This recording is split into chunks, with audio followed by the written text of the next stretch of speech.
Tingnan ko nga kung marunong talaga kayong makinig. Repeat after me. Okay? Repeat after me. Okay? Naintindihan? Sabihin mo sa kapatid mo, tanda mo, repeat after him. Okay? 1, 2, 3. What's the next number? Oh, this is a smart group. Kasi marami sasabihin 4. Diba? So, ready na tayong makinig. So, na-welcome natin ang ating mga visitors, especially sa North Shore and mga first-timers natin. Happy to see you every one of you. At ganoon din, wala pa yata yung may birthday, si Kirby at si Dolor. Happy birthday sa kanila. Okay, so ngayong umaga ay bagong buwan, February, Love Month. So, our theme for the month is Community of God. Okay, so merong isang baby camel na nagtanong sa kanyang nanay. Camellia to ha. So, sabi niya, Nay, bakit ba ang haba-haba naman ng aking pilik mata? Sabi ng nanay, salamat ka na kasi sa disyerto, pag maraming buhangin, tinatakpan ng iyong pilik mata ang iyong mga mata. Tapos sabi rin noong baby camel, Nay, bakit ganon? Sa lahat ng malaki sa akin, bakit yung paa? Sabi ng nanay, pasalamat ka anak dahil alam mo, naghahalakad tayo sa disyerto, kung maliit ang iyong paa, lubog yan, di na tayo makakalakad. So, may anak konti, nagsalita na naman yung baby camel. Tapos sabi niya, bakit ang laki ng nakalagay sa ating likod, yung hump? Sabi niya, yan ang best gift natin. Kasi yan ang pinanggagalingan, pinagtataguan ng tubig. Kaya kahit matagal tayo naglalakad sa disyerto, hindi tayo nauuhaw. Ito, last question, Mami. Ay, bakit tayo narito sa zoo? Okay? What am I trying to say? Kumisa sa buhay natin, marami tayong napapansin. Marami tayong kakaibang nakikita sa ating sarili. At dahil nga doon sa kakaiba sa ating sarili, kalimitan, yun ang paraan para tayo ay talagang maging successful, mag-survive, maging victorious. But sometimes, nangyayari yung mga bagay beyond our control, tayo ay napapahiwalay sa iba. And then, yun ang simula ng malaking problema. Nobody becomes successful in isolation. Karamihan, kaya tayo, at ang reality, ang kailangan natin, ang isa't isa, para tayo ay talagang magtagumpay. Ang ibig sabihin ng tagumpay, meron kang pangarap at yun ay iyong mararating. That's what victory or be successful means. Diba? Meron kang gustong marating at ipinagkakaloob sa iyo ng Panginoon, that's success. So who defines success? Yan ang pag-uusapan natin sa buong buwan. And ang katotohanan, we have to live in a community if we want to experience victory. Okay, so yun ang sabihin nating summary for the whole month ng ating text ngayon sa Romans chapter 14 hanggang 16 to 27. And next month ay magsisimula na tayo ng bagong series. Ito ay sa book naman ni Dr. Lucas. So today, pag-usapan natin ang isang bahagi na mangyayari lamang if we live in the community of God. Okay? So, for the whole month, ang ating gusto ko maging alalahanin natin, yung ating theme verse, sabi niyan, everyone who knows that you are obedient to the Lord. This makes me very happy. I want you to be wise in doing right and stay innocent of any wrong. Naka-highlight, I want you to be wise in doing right and to stay innocent of any wrong. For that to happen, we should be in the community of God. So, hindi pwede tayo mabuhay in isolation, lalo na alam natin we have a very persistent enemy. Hindi nagpapahinga 24/7 kagawa ng paraan para ikaw ay kanyang marating. So, our goal for the month is to be reminded that we can become victorious disciples of Jesus if we stay in the community of God. And nobody survives in isolation. Survival pa lang yon, hindi pa victory. Diba? Kasi isolation leads to depression, depression leads to hopelessness, and eventually some health problems, and sometimes mayroong ginagawa na hindi na pag-isipan mabuti na ang bunga ay lalong mas malaking problema. So, tandaan natin itong ating gustong pag-usapan ngayon. So, our conversation this morning is, I titled it, Turn Big Dreams to Realities. Pero parang nasabi mo, napakalaki naman yata yung goal ngayong umaga. Pero malaki yung goal, malaki yung sabi ng title, all-encompassing, pero simpleng-simple lang ang ating message ngayong umaga. So, as a takeaway, itong gusto kong tandaan natin, anyone can be successful if he accepts opportunities to participate in something greater than what he thinks he can handle alone. We can Tagalog, kahit sino ay magiging matagumpay kung tatanggapin niya ang mga pagkakataon na maging bahagi ng isang bagay na mas malaki sa kaya niya kung siya ay nag-iisa. So just for the reason why we have families, that's the reason why we have church, what's the reason why we have a community sa ating mga tinitirahang lugar. Because di natin pwedeng maging successful without these people. Our family, our church, our neighbors, our office. Yun yung gusto kong matanggap natin na isang bagay na nagiging dahilan ng, kasi ang layunin nga natin dito ay hindi lang tayo para mag-worship every Sunday. Our goal is for each one of us, if we will really what we call practice good relationships with one another, that will lead us to a person who is becoming better and better every day. Di ba? Hindi bitter and bitter, di ba? Better and better as days come. That's the law. And our standard, hindi naman din kaling pa ulit-ulitin pa, we want to be Christ-like, di ba? Katulad ni Kristo. And yun ang ating ultimate goal. So, mong tanong na gusto kong sagutin natin, what do successful people have that average people do not? Di ba? Ano yung mga successful na tao? Meron sila, pero yung mga pangkaraniwang tao ay wala. Okay? So, parang sabi natin, yung isa sila kasi maraming pera, sila kasi may influensya, sila kasi pinanganak na sabi na may silver spoon sa kanilang mga labi, and so on and so forth. So, kaya walang pag-asa kasi hindi ako ganyan. Mahirap si tatay, mahirap si nanay. Kami nakatira sa slums, wala ang aming tahanan ay ganito. Ibig sabihin yan, mananatili ka na lang ba na ganun? Okay? So, ayaw natin ng problema. Pero alam nyo ba, kaya nagiging matagumpay ang isang tao dahil meron siyang problema. Amen? Agree ba kayo doon? Diba? Pag walang problema, hindi magiging successful. So, kung marami kang problema, you are blessed. Parang ayon yung maniwala. Okay, so, let's listen to Paul. Paano niya nangyari sa kanyang buhay. So, please open your Bibles to Romans chapter 15,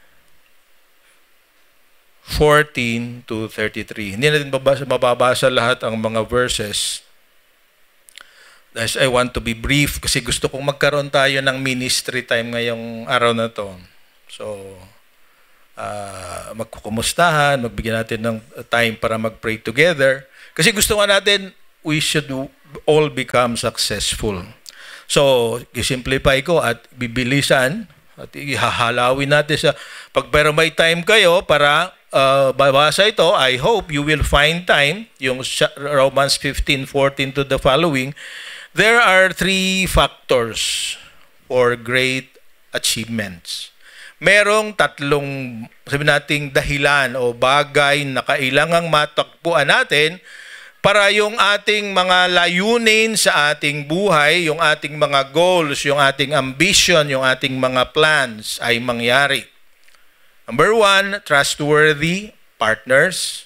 Number 2, God-given plans. And pangatlo, earnest prayers. Medyo, yung pagkasulat na yan ay medyo para sa akin ay baligtad. Kaya ako lang ginawa na pag ganyan, kasi yun yung sa Romans chapter 15:14 to the following, they were presented in that order.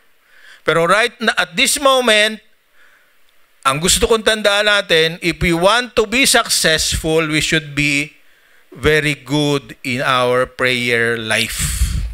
Earnest, masigasig na pananalangin. Everything starts there. Anything, kahit may kasama ka, kahit maganda ang plano mo, pag nanineglect mo yung number 3, walang mangyayari. So, kaya lang nakalagay sa ganyang order ay kasapagkat yun yung sa mga verses na ating pinagbasihan ng ating pag-aaral ngayon at conversation ngayong umaga, yun ang pinaka naroroon. So, tanong, kung kailangan mo ng trustworthy partners, mapapagkatiwala ang mga kasama, sino at ano sila? Okay? Sino ang pwede mong matawag na trustworthy partners? Ito yung mga katangian nila. Sabi sa Romans 15, verse 14, Paul saying this to the Romans, kasi tinuruan niya siya sa chapter 1 hanggang chapter 11, alam natin, yung pinag-usapan natin yung theology of their faith, ang katotohanan ng kanilang pananampalataya. Chapter 12 up to chapter 14, because God is this and you are this, ano ang dapat mong ginagawa? Yun ang pinag-usapan natin noong mga nakaraang linggo. So ngayon, ano ang resulta? When you know what you believe and practice what you believe, these are the results. You will be full of goodness, filled with all knowledge, and able to instruct one another. Ba? Sabi dito kasi sa verse 14, I am fully convinced, my dear brothers and sisters, that you are full of goodness. You know these things so well, you can teach each other all about them. Ba? Sabi niya, alam ko ang inyong mga katangian, ang inyong kabutihan, kilala nyo at alam nyo ang katotohanan, at kaya nyo ang paalalahanan. Sa ibang translation sa ESV is, admonish one another. Kasi ang totoo, habang tayo ay naglalakbay patungo sa, sabi natin, ating pangarap, there will be ups and downs. Kahit alam na alam mo ang isang bagay, kung minsan akala mo alam mo, pero hindi pala. So doon nagkakaroon ng frustration. Doon nagkakaroon ng kailangan merong magtatayo, mag-aakay muli sa iyo. Di ba? Kaya hindi mangyayari ito when you're isolated, kung kayo nag-iisa. Kung wala kang kasama. That's why we encourage small groups, we encourage this church, di ba? Pinag-aralan namin, napakaganda yung gusto kong marinig ni Kuya Ferdy na I was really very much blessed sa conference na nangyari sa Baguio. At ang higit na hindi ko makakalimutan, you will have an opportunity to tell it to him, nung niyakap ako ni Jim Putman. Bear hug, wrestler's hug. Hindi ako makahinga. But I felt the warmth of friendship and support. Why? Kasi nasa baba ako nasa tabi ako ng kalsada, pinuntahan pa niya ako. just to give me a hug. I can't forget that. I did not expect that. Parang naramdaman ko ang akap ni Jesus.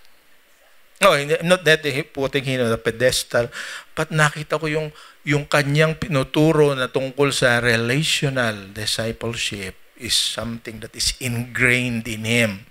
So dito rin sa atin, gusto natin ng tagumpay. Kailangan tingnan natin ang isa na itong taong to'y mabuti. Na maaaring may kulang sa kanya, but I am here to fill that up, to reach out to him. Admonish, di ba? Encourage, rebuke if necessary. That's vulnerability. Kapag kaya mong sabihin sa kaibigan mo o sa kapatid mo ang dapat niyang marinig, that is transparency. But kung kaya mo ring isabihin sa iyo, sa iyong kapatid ang mga bagay na hiyang-hiya ka dahil ginagawa mo, pero alam mo tutulungan ka para maayos at makaalis ka sa ganyang kalagayan. That's relationship. That's vulnerability. Amen? Gusto nating marating yun. But we have to be authentic. Totoo. When I say I love you, then I really love you. Your interest, your best interest is in my heart. Kaya nga sabi dito, so I have been bold enough to write about some of these points, knowing that you need this is a reminder. So dito sa next verses from 15 to 19, sinabi niya, anong nangyari sa aking buhay? Ano yung nagawa ni Kristo sa pamamagitan ko? Sabi dito sa verse 19, sabi niya, I have fully presented the good news of Christ from Jerusalem all the way to Illyricum. Sabi niya, nagawa ko ang mga bagay na ito dahil sa panalangin nyo. Dahil kasama ko kayo. Dahil alam ko ang nangyayari at your sincerity in doing what is your part. So, ito ang unang bahagi. Trustworthy partners. At sino yon? Yung nagtitiwala, sana ang unang magtiwala sa atin, yung ating immediate family. Diba? Yung bang anak mo, yung bang asawa mo, yung mga in-laws mo, bahagi yan ng ating extended family system. Yung mga lolo at lola mo, naniniwala ba sa'yo? Kasi hindi sila magiging trustworthy partners kung hindi ka rin pwedeng pagkatiwalaan. Do you mean what you say and say what you mean? Or do you always avoid making commitments? Kasi kalimitan sa akin, susubukan ko, kakayanin ko, susunod ako dyan, darating ako.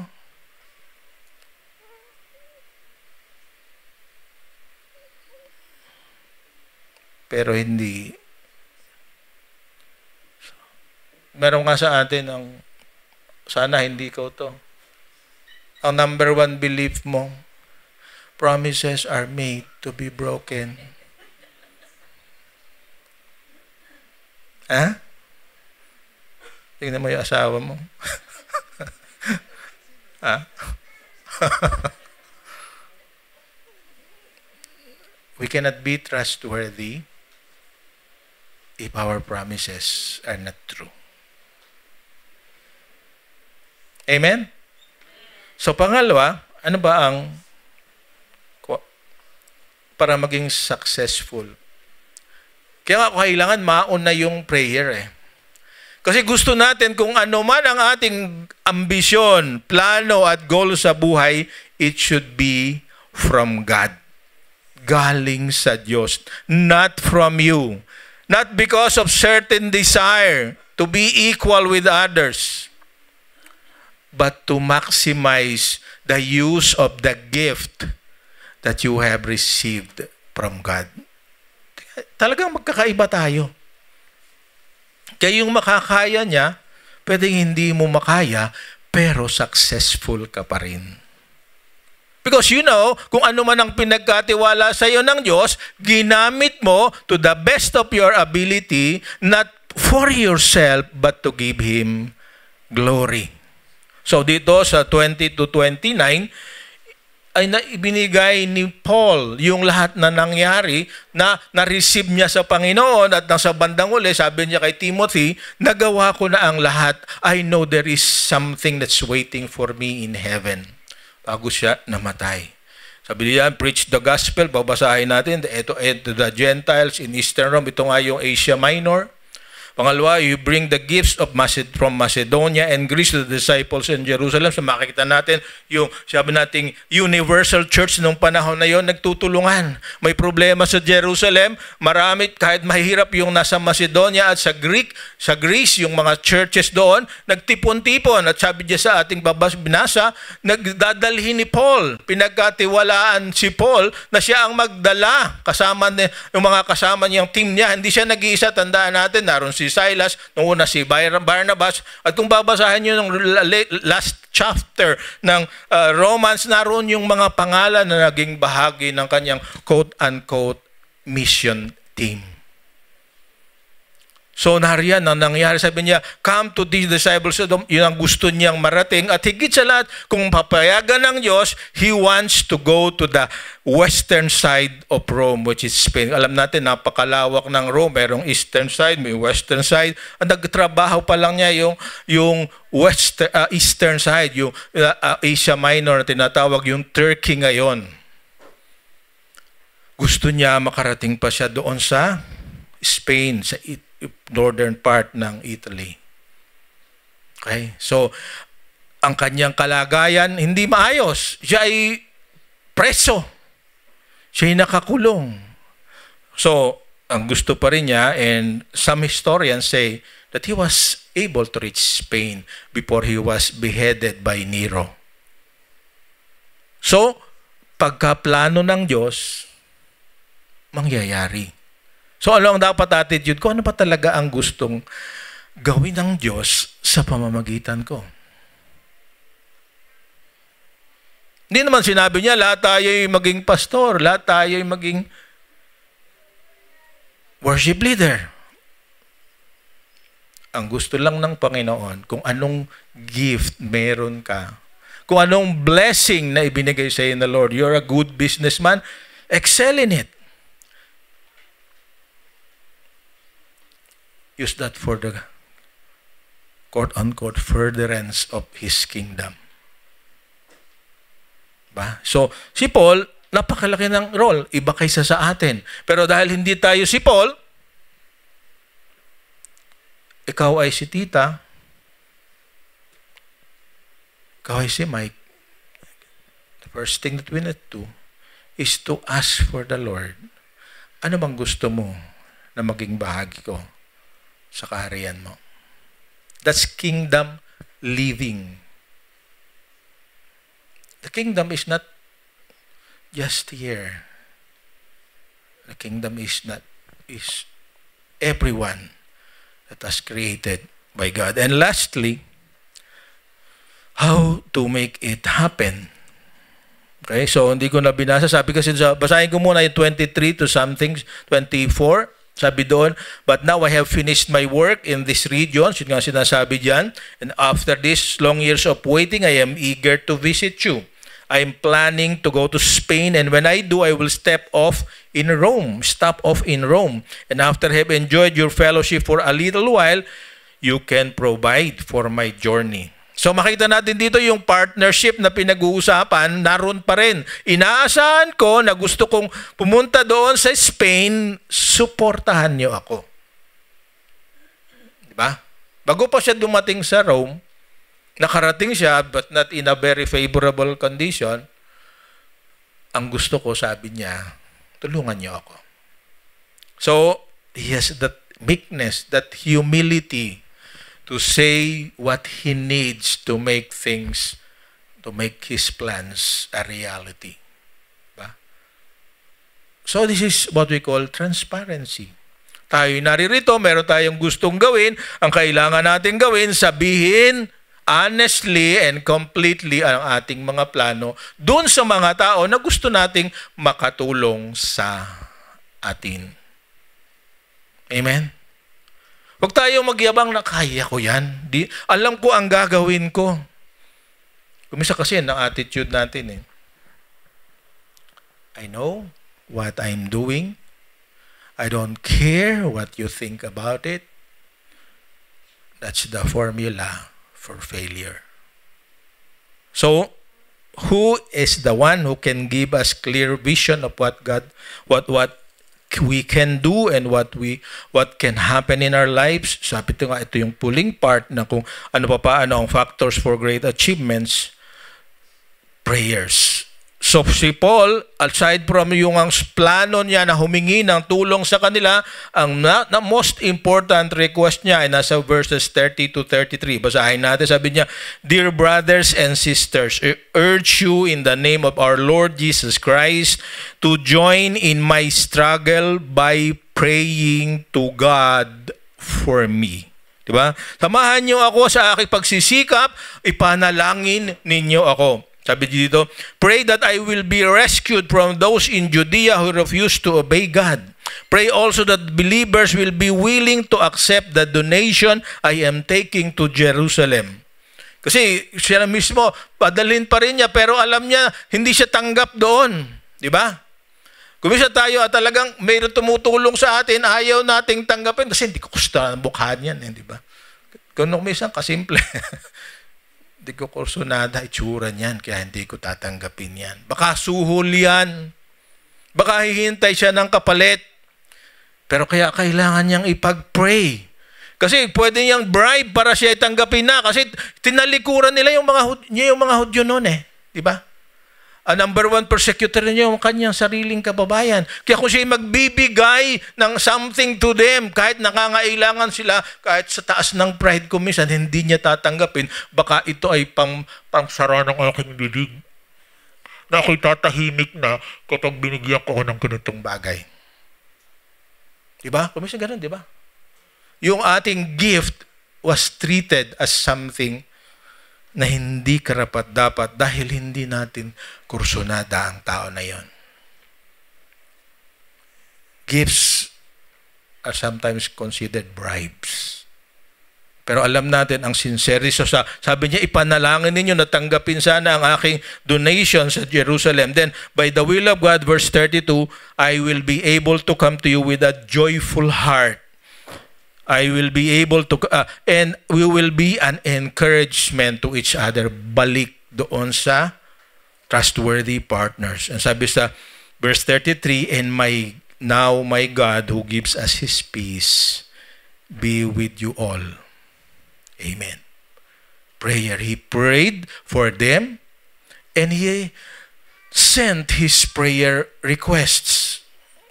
Ang mga kababaihan, thank you ladies, meron kayong prayer ministry. So kung meron kayong mga prayer requests, send them all through message to the leader of prayer ministry is Sister Tita Rodis. Kilala niya, di ba? Ganda, di ba? O, ano sa harap. So any prayer, i-text nyo lang sa kanya kasi malapit nang gawin yung ating prayer room. Yun nasa likod na yon, magiging prayer room yon. Because yun nga, kahit tayo magtulungan, gawin natin ang ating pinakamabuti without the Lord, without our dependence on the Lord. Everything that we will do, all efforts will be useless. Amen? Kahit yun lang ang matandaan natin ngayong araw na to. Kasi pag marami, wala tayong matandaan eh. Kalimitan pa nga, natatandaan natin yung maling grammar ng pastor, di ba? Okay, so, sa pagtatapos mga kapatid, okay, tama ba? Okay?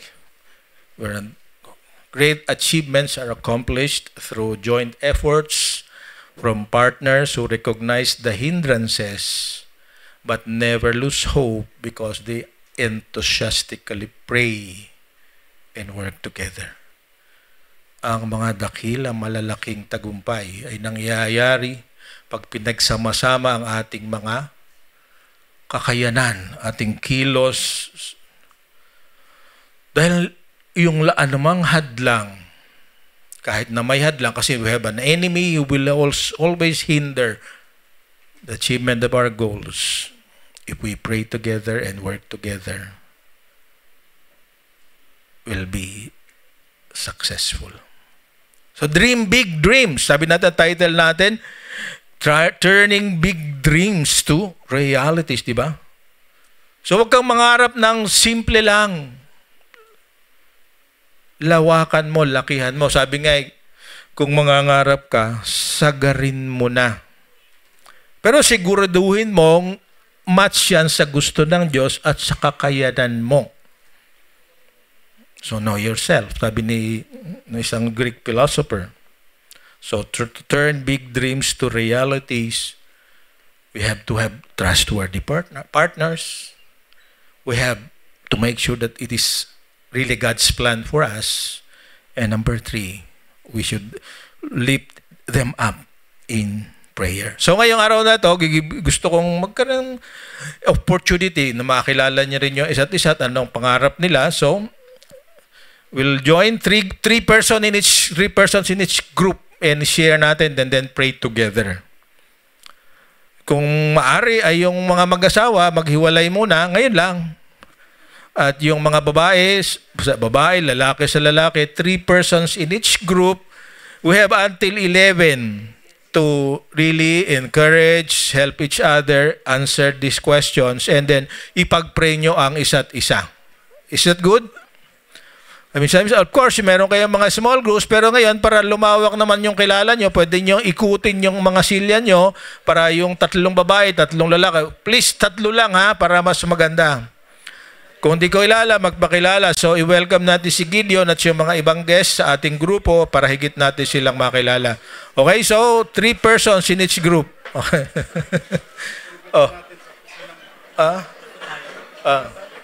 Sige, 3 tayo. Ako rin, meron akong grupo, mga gwapo at saka malalaking katawan. Sige. So, 15 minutes, tayo ay mag-usap.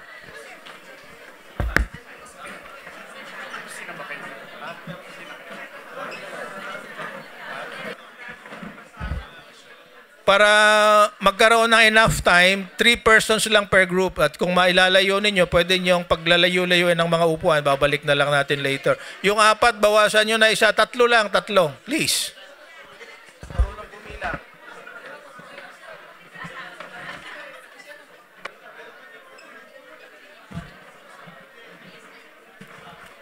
Okay, so I know you are having a great time to knowing each other and listening to each other. So, kung talagang merong gustong ipaulawa ang Lord sa atin, let's continue relating with these people and let us know each other better para yung ating trustworthy partnership ay mangyari. Okay, so shall we all rise? Kung tapos na yung prayer nyo, tayo ay magpapatuloy sa ating communion and ating iba pang part ng ating worship this morning. I hope you are really blessed and you know somebody you knew as a new person ngayon at sana ay ihapold mo siya sa prayer. Tandaan natin, may pangarap siya, bahagi ka dahil kapatid mo siya. At ipanalangin mo na yung pangarap na yon na alam ko nakita niya na ibinigay ni Lord dahil sa alam ni Lord kung ano ang kaya niya. Bless each other with prayers for them. Communion na, wala na ngayong response muna. Kasi I believe the Lord is moving as always ating gitna. Meron siyang gusto talagang gawin. I want you to know that I am very proud of you, my brothers and sisters. So, kahit sa conference, parang nakatingin sila lagi sa atin. So we have people expecting that we will be used by God to propagate the vision of relational discipleship. Yes, given us the opportunity.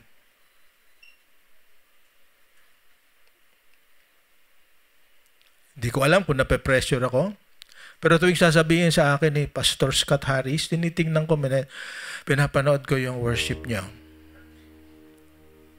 Kahit hindi niya naintindihan fully ang ating message, kahit paano na, kung minsan nagigilty ako. But I believe the Lord is opening my lips to say you what you need, what we need. And I mean what I'm saying.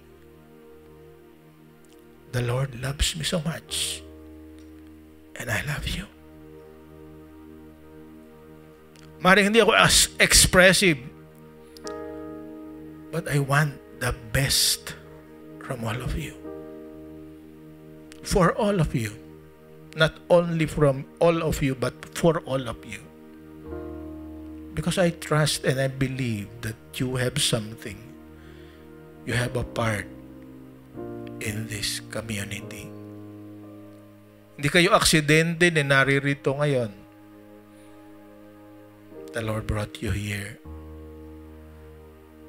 So let's pray. God and Heavenly Father, nasa inyong harapan ang mga tao na iba-iba ang ugali, iba-iba ang pangarap, iba-iba ang pagkatao, iba-iba ang karanasan. But Lord, sa kabila ng lahat ng kanilang pagkukulang, sa kanilang kahinaan, sa kanilang kakulangan, Lord, you love them. Teach us to love each other as we love you. That's our purpose, Lord. That's what you desire for us.